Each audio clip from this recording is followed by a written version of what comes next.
Welcome to the History of English podcast, a podcast about the history of the English language and the people who contributed to that history. In the last episode, we looked at how a British judge in India helped to discover the oldest known ancestor of English, the ancient Indo-European language. In this episode, we'll look more closely at the Indo-European family of languages and how English fits into that family. But before we look at the Indo-European language family in detail, let me emphasize the importance of beginning a history of English with this ancient language, the language which eventually led to English and most of the other European languages. You might be surprised at how similar many of the words in the original Indo-European language were to the words we use in modern English.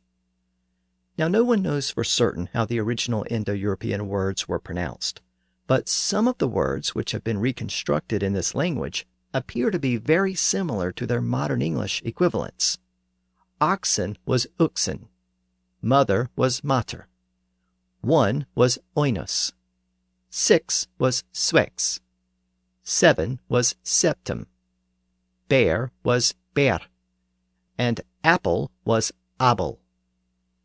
But this is about more than just some similar words. A large portion of the base vocabulary of English came from this source. But just as importantly, it's the parent language of not only English, but also Latin, Greek, the Celtic languages, and all of the Germanic languages, including the Scandinavian languages. In other words, all of the languages which have melded together to form modern English derived from the same source language. So, as we move forward in our look at the history of English, it helps to see how interconnected these various influences are. Ultimately, all of these languages are cousins, and they share a substantial amount of vocabulary. About 50% of the world's population speaks an Indo-European language as their native language. That's about 3 billion native speakers of Indo-European languages. So what about English? Well, it's an Indo-European language, but it's a hybrid language that pulls words and other influences from a variety of Indo-European languages. As I've said, English has at its core the original Germanic language known as Anglo-Saxon or Old English. But it has lost a significant portion of the original Anglo-Saxon vocabulary and replaced it with borrowed words. Most of these sources of borrowed words are also Indo-European languages. So Indo-European roots find their way into English in many different and sometimes redundant ways. For example, you may recall in the last podcast episode that we talked about words like father and foot, and how their Latin equivalents, pater and ped, not only found their way into English meaning essentially the same thing, but they also ultimately came from the same original source word as the English words did. Father and pater were once the same word, and foot and ped were once the same word. It's been estimated that almost 50% of the entire reconstructed vocabulary of the original Indo-Europeans is represented in some form in modern English. In other words, almost half of the known words of the original Indo-European language, spoken thousands of years ago, can be found in English today. They come in either as a direct inheritance from the Germanic languages, or as words borrowed from one of the other Indo-European languages like Latin or Greek, or sometimes from both, as in the examples of father and foot. In the last podcast episode, I talked about Sir William Jones, the British judge in India who is credited with discovering the connections between many European languages and the Persian and Sanskrit languages of Central Asia. Jones basically recognized that these languages were related. In other words, they were part of the same family of languages. And he ventured some reasonable guesses about how these various languages were related. But subsequent research has given us a much more complete understanding of how the languages fit together. We can now look at the whole family tree of Indo-European languages and see which branch English belongs to, which, by the way, is the Germanic branch. You can check out the family tree diagram at the website for this podcast, historyofenglishpodcast.com. Just click the link for episode 3. So at this point, I want to describe the family tree and introduce you to the Indo-European languages. This will serve as a helpful primer as we move forward. And in the next few episodes, we will be looking at the specific languages within this family which directly impacted the development of English. Let me begin by noting that the family tree on the podcast website features 12 branches of the Indo-European language family. It should be noted that some other illustrations or diagrams use 10 or 11 branches, and there's a couple of reasons for this variation. First, some linguists combine some of the branches into a single branch initially and then separate them into separate branches later, while other linguists prefer to represent each of these branches separately from the beginning. For example, the languages of Eastern Europe are represented by two separate branches of the family tree. The Baltic languages include Lithuanian and Latvian. The Slavic languages include Russian, Ukrainian, Polish, Czech, Bulgarian, Bosnian, Croatian, and Serbian. All of these languages have some fundamental similarities, but they are typically divided into separate Baltic and Slavic language families based on the similarities within those groupings. But some Indo-European family trees will combine them into a common Balto-Slavic language group initially, and then separate them into separate groups after that point. For our purposes, it doesn't really matter, but it explains why the number of branches can sometimes vary. Some charts will also separate the Indian branches and the Iranian branches into separate branches as well, even though the family tree which I use follows the more conventional approach of grouping those together initially and then separating them. There are reasons why linguists argue over whether some branches of the family tree should be combined or not. A lot of that debate concerns certain assumptions about the earliest speakers of those languages, and whether they initially represent a single tribe who spoke a common language which later divided into separate groups, or whether they were in fact separate groups all along. Since none of those particular languages have any impact on the history of English, I'm not going to dwell on those debates here. Also, another language group, known as Phrygian, is listed on the family tree on the website, but some illustrations omit that language group altogether. Frankly, so little is known about the language at this time that some linguists don't even include it at all. Again, for our purposes, Phrygian had no significant impact on English, so I'm not going to mention it further. I spent a large portion of the last podcast episode talking about Sanskrit and Persian. So let me mention a couple of things about those languages before we move on to the other languages in the Indo-European family tree. Persian is part of the branch which is typically called the Iranian branch, since it represents languages which are native to modern-day Iran. This includes the ancient Persian language spoken within the Persian Empire during the times of the ancient Greeks and Romans. It also includes most of the modern Iranian languages, including Farsi. Remember that despite the common religion, Iran is not an Arabic country. Ethnically and linguistically, it's different. Arabic is not an Indo-European language. It's a Semitic language of the Middle East.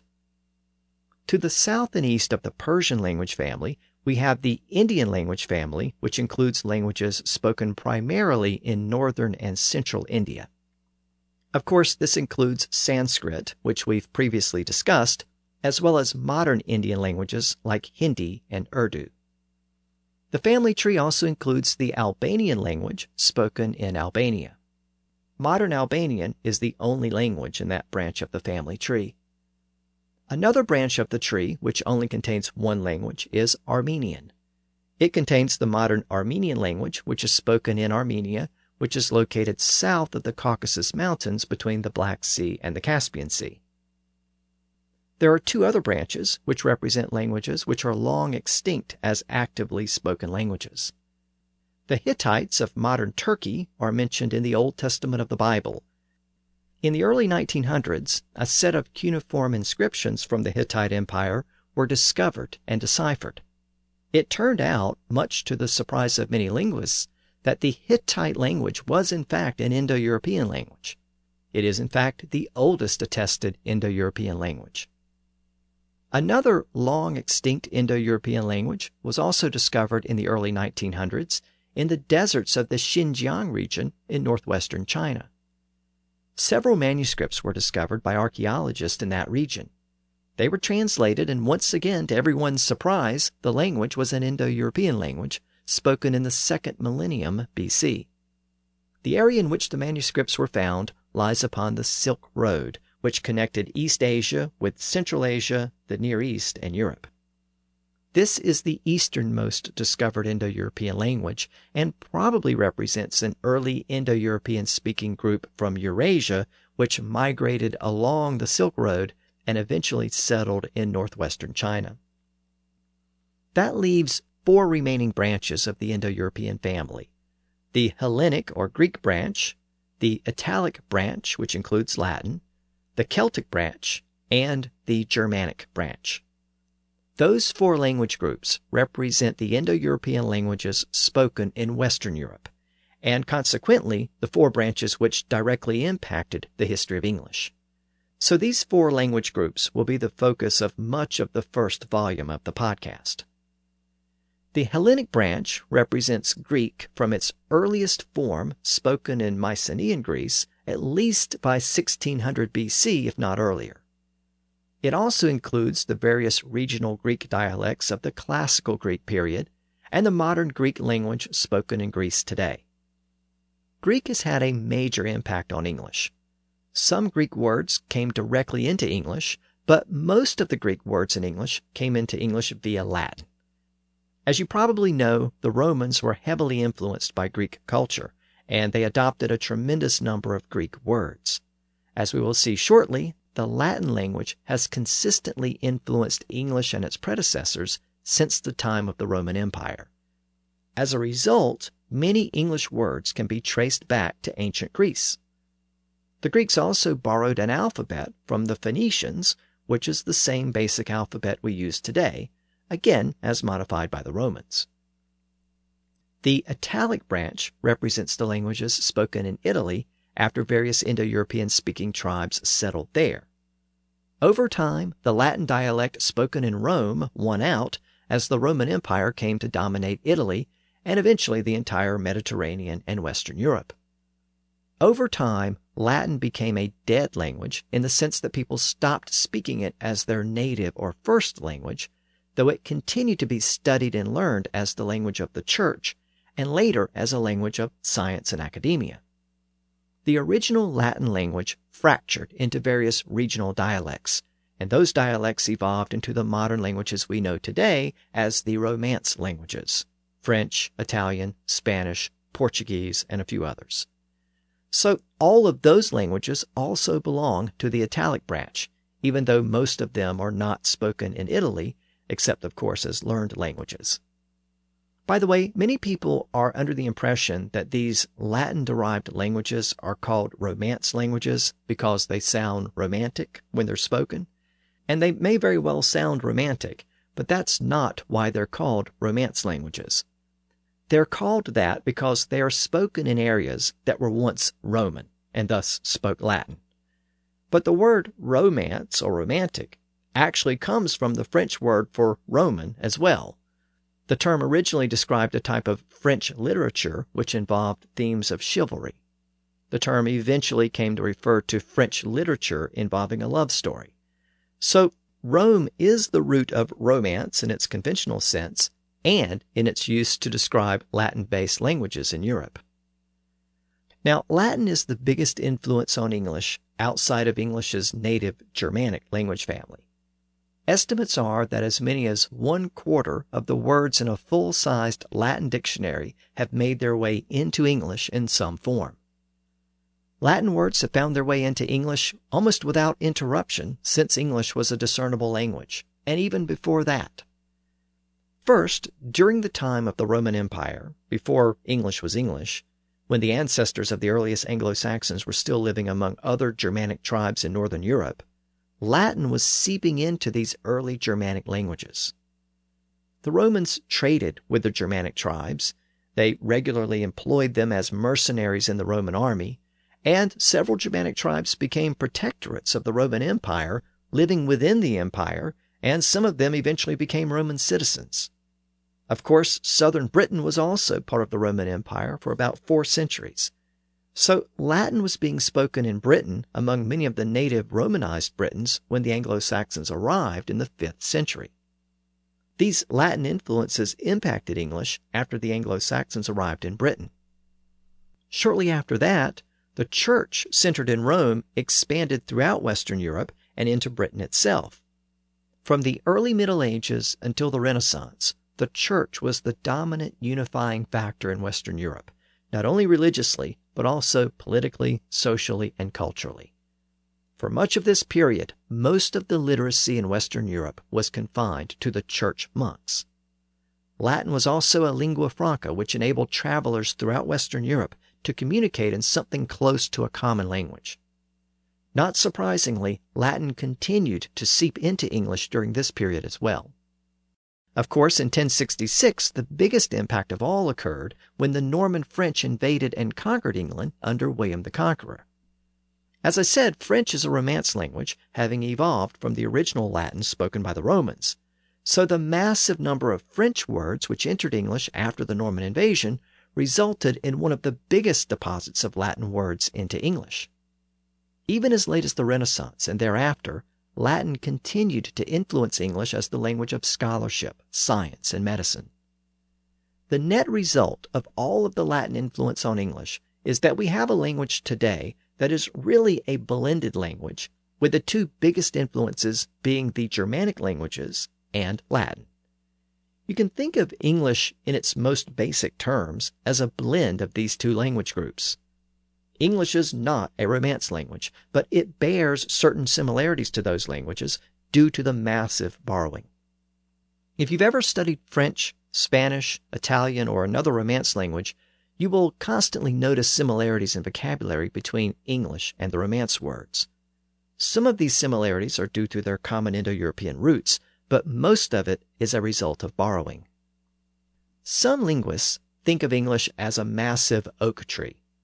The roots and trunk of the tree are the original Germanic Anglo-Saxon words. These are the core words of the language. While they're relatively few in number compared to the non-Germanic words which have been borrowed into English, they are the ones we use the most in day-to-day speech. Many of the first words that small children learn to speak and later read and write in English are Germanic words. Numbers, body parts, family relations, basic verbs, and pronouns. These words represent the core vocabulary of English. That's why those words don't change very much from one generation to the next. You learn them early on, and you use them every day. So that's why they represent the roots and the trunk of the tree. They hold up the tree, and they rarely change. But all of the limbs, branches, and leaves of that oak tree represent the borrowed words. And most of those limbs, branches, and leaves are from Latin. They give the tree its shape and color. They fill up a dictionary. If you flip through an English dictionary, you'll see many words that you don't know, and many that you recognize but hardly ever use. Most of those words are the Latin and other borrowed words. We have them at our disposal if we need them, but we really tend to use them to supplement our core vocabulary, which is very small by comparison and dominated by Germanic terms. To give you some actual numbers to illustrate this point, let me read to you the most commonly used words in the English language. This is my top 25 list. These are the top 25 most commonly used words in the English language in order from number 1 to 25. I, thee, and, a, to, is, you, that, it, he, of, in, was, for, on, are, as, with, his, they, at, be, this, have, and from. All 25 of those words are from Germanic origins, either Old English or other Germanic languages which have worked their way into modern English. None of those come from any other source. Now, let me read you the next 25. These are numbers 26 through 50.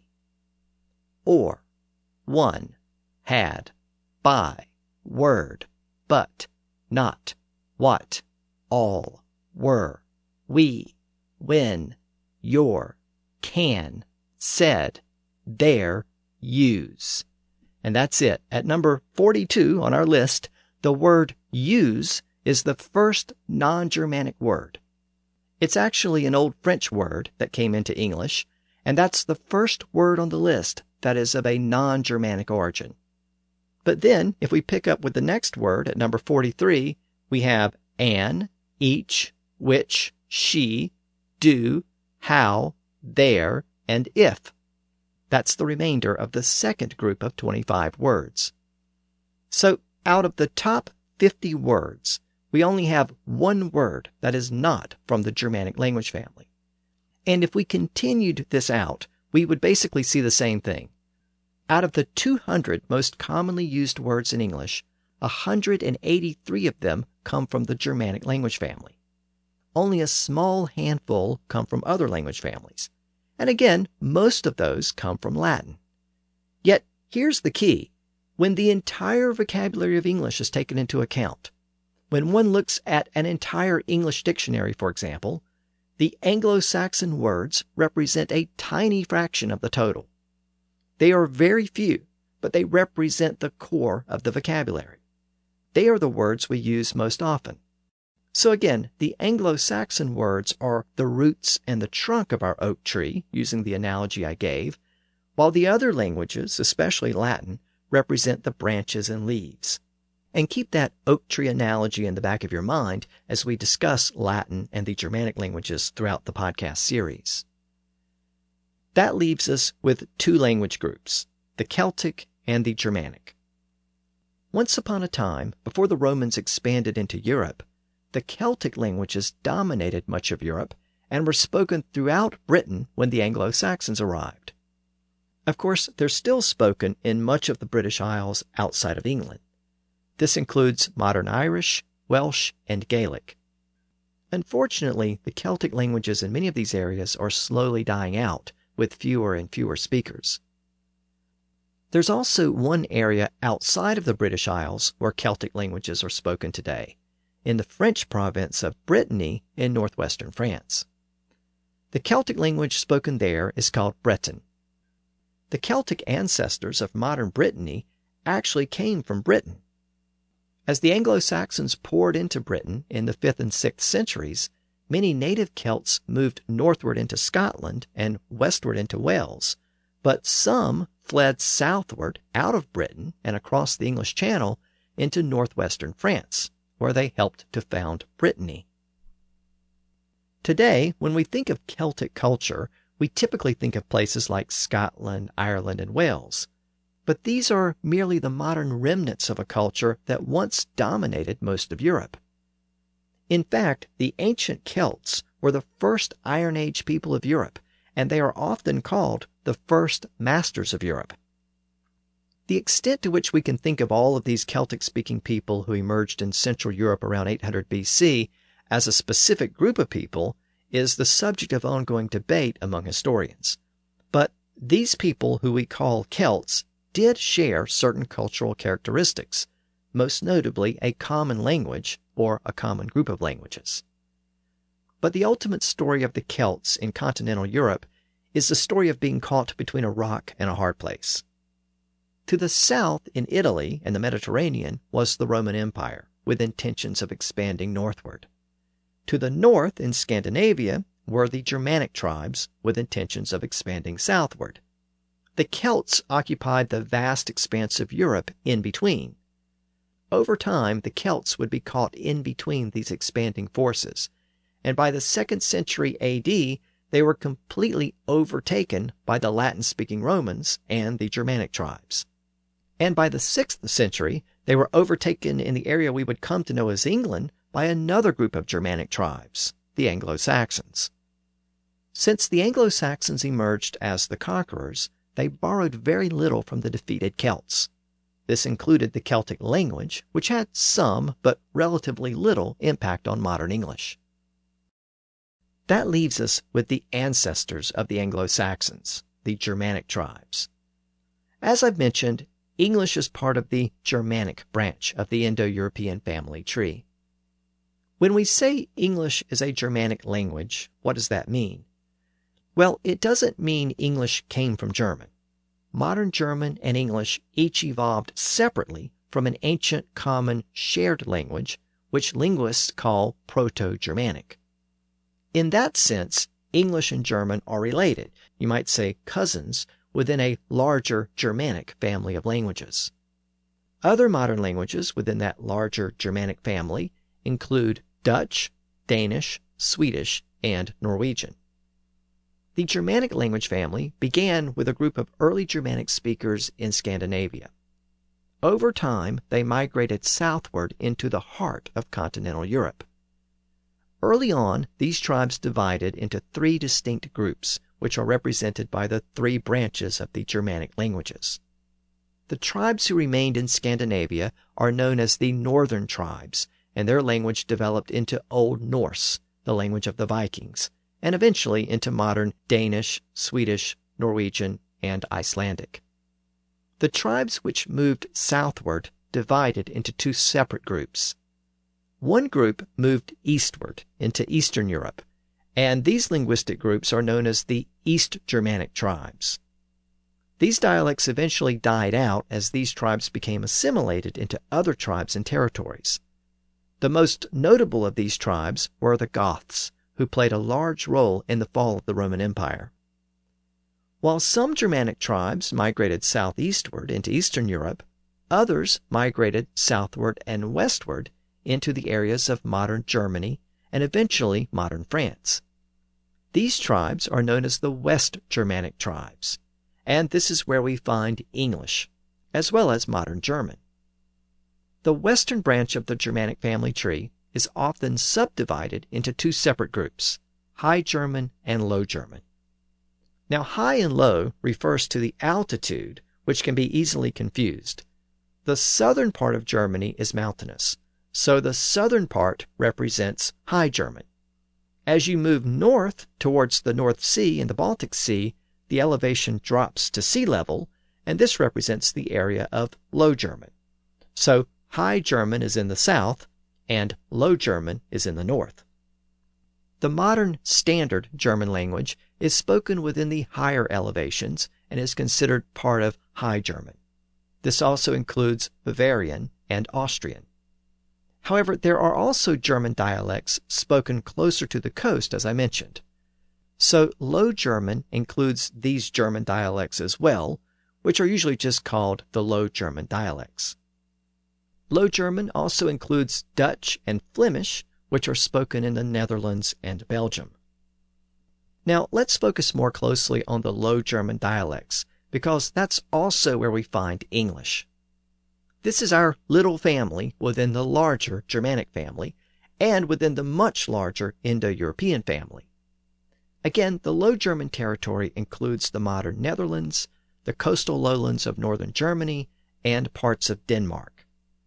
By the 2nd or 3rd century AD, there were a variety of Germanic tribes in these regions. The most prominent of these tribes were the Saxons, Angles, Jutes, and Frisians. All of these tribes participated in the general migration to Britain beginning in the 5th century, but we know these groups today as the Anglo-Saxons.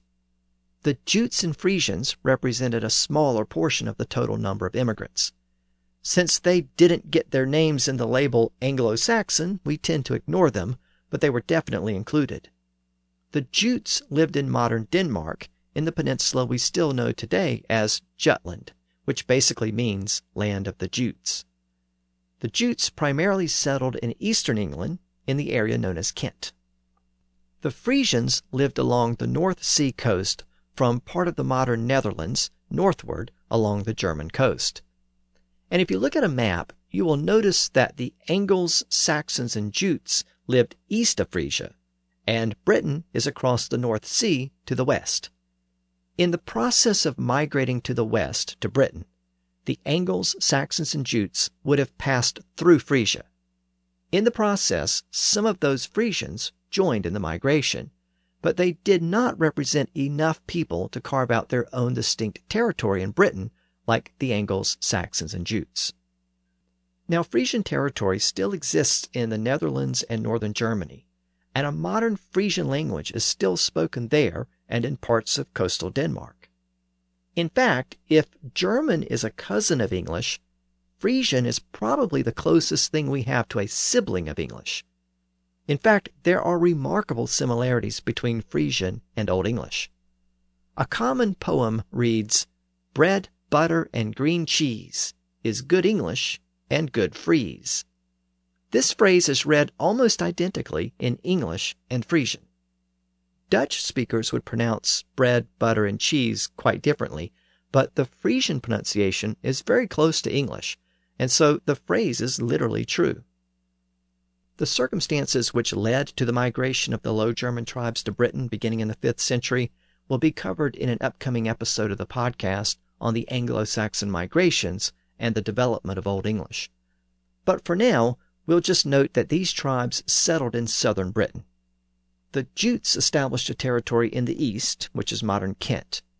The Angles tended to settle in the northern part of this territory in central Britain, and the Saxons settled in the south. The Saxons in the east were known as the East Saxons, and their territory eventually became known as Essex from East Saxons. The Saxons in the middle were known as the South Saxons, and their territory became known as Sussex from South Saxons. In the west, the Saxons were called the West Saxons, and their territory was called Wessex from West Saxons.